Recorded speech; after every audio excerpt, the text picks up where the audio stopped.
Hello दोस्तों, आप सभी का हमारे YouTube चैनल में स्वागत है।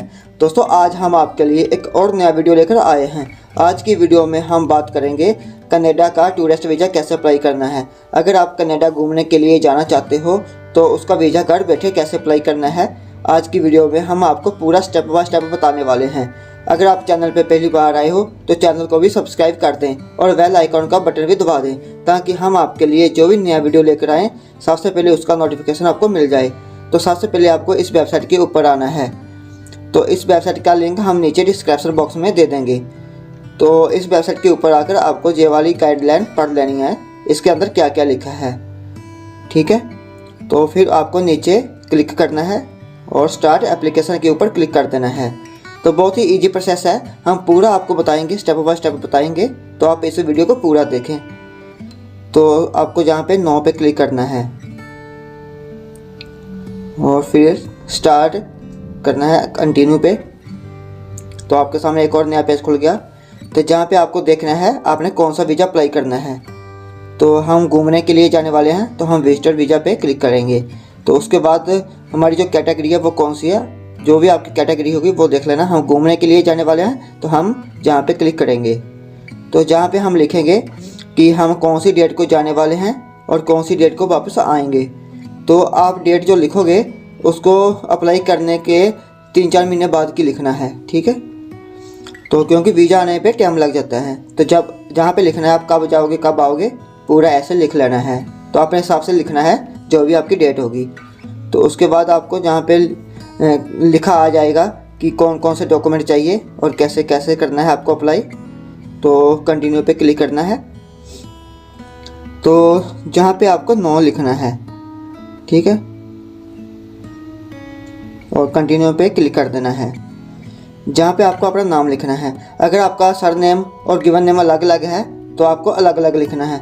अगर एक ही है, एक जगह पे लिखा हुआ है, तो आपको एक जगह पे ही लिखना है। तो आपने डेट ऑफ बर्थ लिखनी है अपनी और अपना जेंडर लिखना है। तो सेव और कंटिन्यू पे क्लिक कर देना है। आपके सामने एक और नया पेज खुल गया। तो ट्रैवल डॉक्यूमेंट के बारे में पूछ रहे हैं, तो हम पासपोर्ट लगाने वाले हैं। तो जहाँ पे पासपोर्ट के ऊपर क्लिक करेंगे तो जो हमारा पासपोर्ट है वो रेगुलर पासपोर्ट है, तो रेगुलर पे क्लिक करना है। उसके बाद हम इंडिया से अप्लाई करने वाले हैं, तो ये पासपोर्ट नंबर लिखना है, तो कंफर्म करना है। तो पासपोर्ट कब इशू हुआ था तो वो डेट लिखना है, और पासपोर्ट कब एक्सपायर होगा वो डेट लिखना है। तो जो भी आपके पास पासपोर्ट के ऊपर डेट है वो लिख लेना है। तो हमारा ग्रीन कार्ड नहीं है, हम नो पे क्लिक करेंगे और सबसे नीचे लिखा हुआ है कि आप कनाडा बाई एयर जाने वाले हो, जहाज़ में जाने वाले हो, तो जैस पे क्लिक करना है और सेव एंड कंटिन्यू के ऊपर क्लिक कर देना है। बहुत ही इजी प्रोसेस है।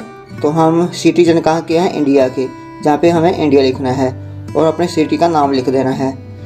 तो हम और कंट्री में नहीं रहते, और जहाँ पे नो लिखना है और फिर से इंडिया लिख देना है।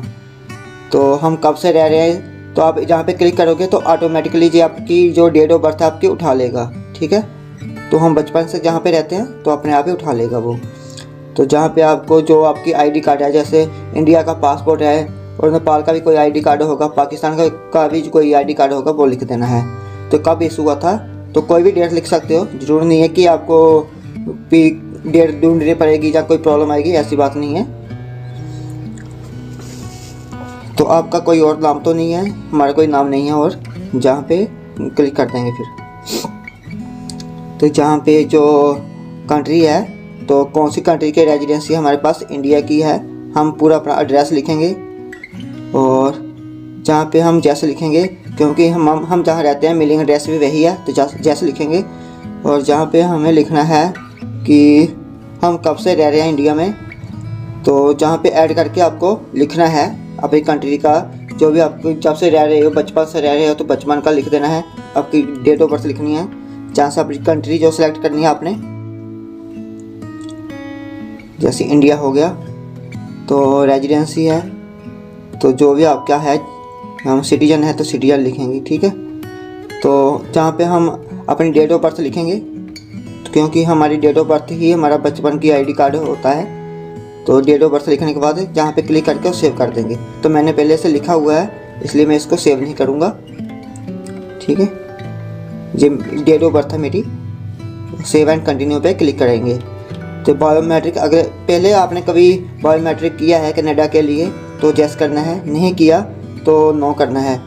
तो अगर आपकी पहले किया है, रिफ्यूजल आ गई है, तभी भी आपको येस करना है, क्योंकि जो पासपोर्ट के ऊपर जो हमारे फिंगरप्रिंट होते हैं वहाँ पे वो 10 साल के लिए वैलिड होते हैं। तो कितना पैसा शो करने वाले हो ये पहले आप देख लेना अपने बैलेंस के हिसाब से, तो उसको डॉलर में कन्वर्ट कर लेना है, तो जहाँ लिख देना है, ठीक है। गलती मत करना, जो भी आपका बैलेंस है वही लिखना है। जहाँ पे हम नो कर देंगे और सेव एंड कंटिन्यू के ऊपर क्लिक करेंगे। तो जहाँ पे आपको अपनी एजुकेशन लिखनी है, आपने कौन सी डिग्री किया हुआ है और कहाँ से किया हुआ है वो लिखना है। तो मैंने जो किया हुआ 3 जगह से किया हुआ था ना, 10th का, 12th का और जो भी हमने डिग्री किया वो। तो जहाँ पे आपको पूरा लिखना है और सेव एंड कंटिन्यू के ऊपर क्लिक कर देना है। तो जहाँ पे आपका जो भी एड्रेस है जहाँ से किया आपने तो वो लिख देना है। अगर पाकिस्तान के हो तो पाकिस्तान लिखना है, इंडिया से हो तो इंडिया लिखना है, नेपाल से हो तो नेपाल लिखना है। जहाँ से भी आपने डिग्री किया हुआ है वहाँ से लिख लेना है और सेव एंड कंटिन्यू के ऊपर क्लिक कर देना है। तो मैंने पहले से ही करके रखा हुआ है, ये देखिए डिप्लोमा 10th का सर्टिफिकेट एंड डिग्री किया हुआ है। तो पूरा डेट लिखना है आपको। और आप आर्मी में जॉब करते हैं जब, पुलिस में तो हम नहीं करते, तो हम जहाँ पे नो लिखेंगे तो ज़्यादातर नो ही आएगा। तो जहाँ पे आपको अपना एक्सपीरियंस देना है पिछले 10 साल का, 10 साल का कम लिखोगे तो वो आपका ऑटोमेटिकली नहीं उठाएगा, कम से कम 10 साल का ही लिखना है। तो 2013 से बनता है 10 साल, तो अपने हिसाब से देख लेना ये आपको कौन सा एक्सपीरियंस है आपके पास और क्या लिखना है। तो जहाँ पे लिखना है कब से हमने स्टार्ट किया था, 2013 से ही स्टार्ट होगा, उससे कम नहीं होगा। तो फिर सेव एंड कंटिन्यू के ऊपर क्लिक कर देना है। तो हमने लिखा था तो 2013 से, ये देखिए। तो फिर आप सेव एंड कंटिन्यू के ऊपर क्लिक करेंगे। तो ट्रैवल हिस्ट्री क्या है आपकी, पिछले 5 सालों में कहीं घूमने के लिए गए हो, अगर गए हो तो जस्ट के ऊपर क्लिक करके आपको अपनी डिटेल डालनी है, नहीं गए तो नो पे क्लिक कर देना है। तो कोई ट्रैवल हिस्ट्री है तो हमारे पास कोई नहीं है, तो हम कभी गए नहीं, तो जो हमारा वीज़ा था वो रिफ्यूज हुआ था। तो अगर आपका भी वीज़ा रिफ्यूज हुआ है तो आपको जस्ट के ऊपर क्लिक करके तो वो अपनी डिटेल डालनी है, नहीं तो आपको नो करना है। अगर फर्स्ट टाइम करने वाले हो तो नो कर देना है, ठीक है। तो कहाँ से रिफ्यूज हुआ था ऐसे लिख देना है, जैसे मैंने लिखा हुआ है, सेम टू सेम ऐसे लिखना है आपको। अगर नहीं हुआ वीज़ा रिफ्यूज तो आपको नो पे क्लिक कर देना है और सेव एंड कंटिन्यू कर देना है। तो आपका कोई क्रिमिनल रिकॉर्ड तो नहीं है, तो आपके ऊपर कोई केस तो नहीं चल रहा। तो ज़्यादातर जहाँ पे नो ही आएगा, नो करके क्लिक कर देना है, और जहाँ पे भी आपको नो लिखना है तो सेव एंड कंटिन्यू पे क्लिक करना है। तो मेडिकल बैकग्राउंड, मेडिकल की ज़रूरत उनको पड़ती है जो स्टूडेंट वीज़े पे जाते हैं, तो हमें ज़रूरत नहीं पड़ेगी, हम जहाँ पे नो करेंगे, ठीक है।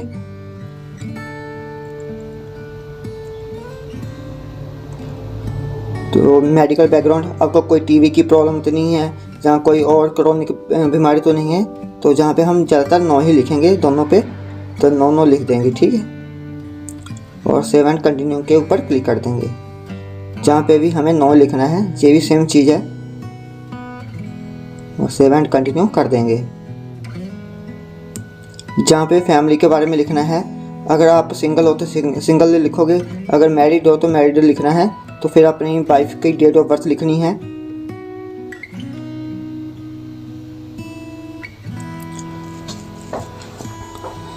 अगर सिंगल लिखोगे तो ऐसा आएगा, मैरिड लिखोगे तो जहाँ पे डेट डालनी होती है, ठीक है। जो भी आपकी डेट होगी जब मैरिज हुई थी वो लिखनी है जहाँ पे, ठीक है। तो उसके बाद जहाँ पे नो लिखना है, मैं पहले से करके रखा हुआ है तो इसलिए मैं इसको नहीं बनाऊंगा।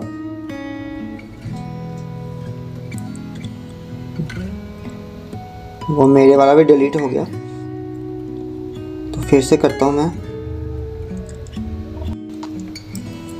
तो जहाँ पे मैरिज की डेट लिख देनी है, जब आपकी मैरिज हुई थी वो लिखनी है, ठीक है। और जहाँ पे जेस करना है और जहाँ पे नो कर देना है कि हमारे साथ कोई नहीं जा रहा और हमारी वाइफ हमारे साथ ही रहती है, ठीक है। अगर आपका कोई बच्चा है तो जहाँ पे बच्चे का नाम लिखना है, जहाँ पे ऐड के ऊपर क्लिक करोगे तो जहाँ पे बच्चे का नाम लिखना है।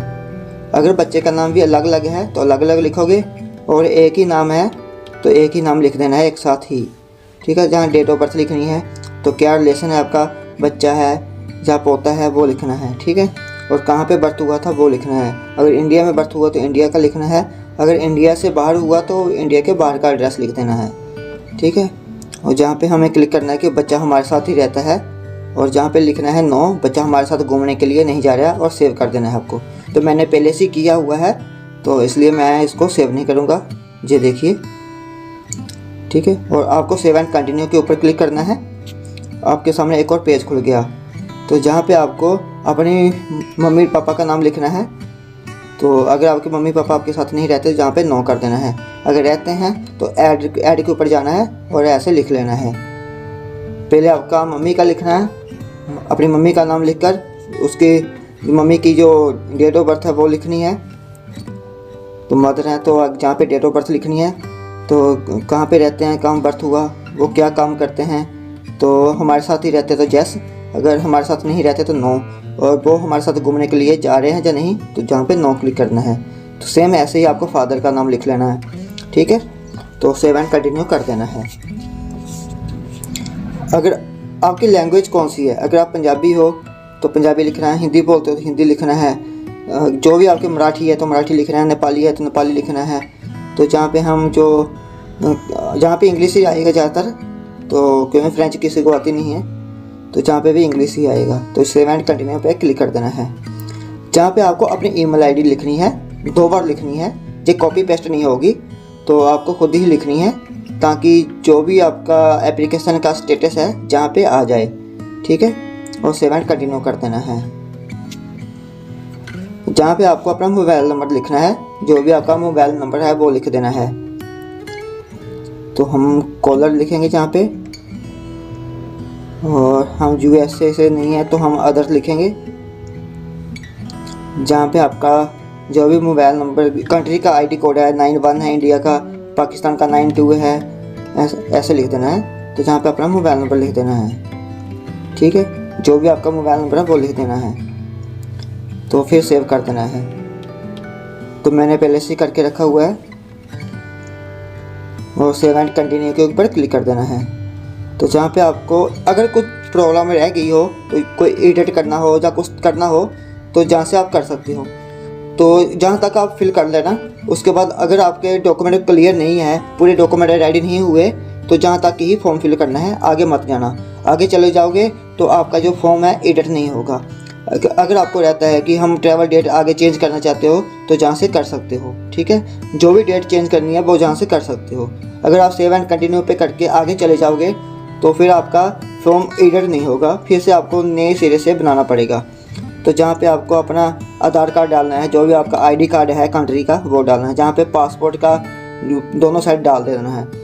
जहाँ पे अपनी बैंक की जो स्टेटमेंट है वो डालना है, बैलेंस सर्टिफिकेट है वो डालना है, और ITR का भी इसी के अंदर डालना है। एक ही PDF बनानी है, उसके अंदर ही डाल देना है, ठीक है।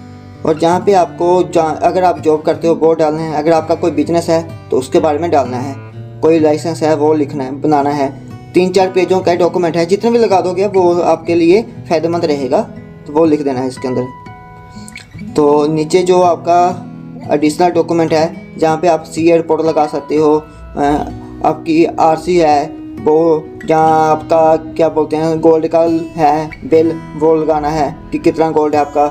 अगर आपके पास ज़मीन का कागज वो लगाना है। और सबसे ऊपर वाला ये वाला फॉर्म है, जहाँ पे आपको वो लगाना है कि कवर लेटर हो गया, जहाँ आइटनरी हो गया, वो लगा देना है, ठीक है।